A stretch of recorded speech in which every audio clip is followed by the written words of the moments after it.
ചിത്രം 2-ലാണെങ്കിൽ അങ്ങനെ നമ്മുടെ വേദയ്ക്ക് നല്ല രീതിയിലുള്ള ഭയവും കാര്യങ്ങളൊക്കെ ഉണ്ട് എന്ന് കാണാനായിട്ട് കഴിയും, സാധിക്കും. പ്രേക്ഷകരെ, പ്രിയ കൂട്ടുകാരെ, വേദയാണെങ്കിൽ നമ്മുടെ അമ്മയോട് പറയുന്നുണ്ട്, എന്തെങ്കിലും ഇനി ഇതിൻ്റെ പേരിൽ പ്രശ്നമോ കാര്യങ്ങളോ ഉണ്ടാകുമോ എന്ന് എനിക്ക് നല്ല ഭയമുണ്ട് അമ്മേ എന്ന് പറയുമ്പോൾ, നീ ഒന്നുകൊണ്ടും പേടിക്കേണ്ട മോളെ, അവനുണ്ടല്ലോ, അവൻ നോക്കിക്കോളും എന്ന് പറയുന്നൊരു കാഴ്ച കാണാനായിട്ട് കഴിയുന്നുണ്ട്, സാധിക്കുന്നുണ്ട്.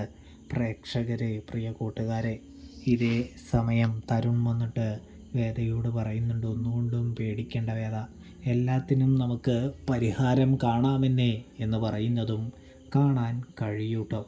ഇതേ സമയമാണെങ്കിൽ നമ്മുടെ വേദയും കുടുംബവും, അതായത് ഇപ്പോൾ തരുണും മകളും അമ്മയും കൂടി പുറത്തേക്ക് ഇറങ്ങുന്ന സമയം നമ്മുടെ ദേവരാജൻ്റെ ഗുണ്ടകൾ എന്ത് ചെയ്യുന്നു, കാറ് അപകടത്തിൽപ്പെടുത്തുന്നൊരു കാഴ്ച കാണാൻ കഴിയും, സാധിക്കും.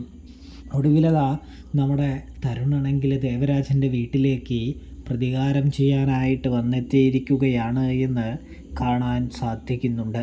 നമ്മുടെ ദേവരാജൻ്റെ അടുത്ത് പറയുന്നുണ്ട്, വെറുതെ ആവശ്യമില്ലാതെ തന്നെ പ്രകോപിപ്പിക്കരുതെന്നും, താൻ അങ്ങനെ ആയിക്കഴിഞ്ഞാൽ പിന്നെ നിങ്ങളെ പൊടി പോലും കിട്ടില്ല എന്നും, എന്നെക്കുറിച്ചൊന്ന് അന്വേഷിക്കുന്നത് നല്ലതായിരിക്കുമെന്നും പറയുന്നൊരു കാഴ്ച കാണാൻ കഴിയുന്നു, സാധിക്കുന്നു.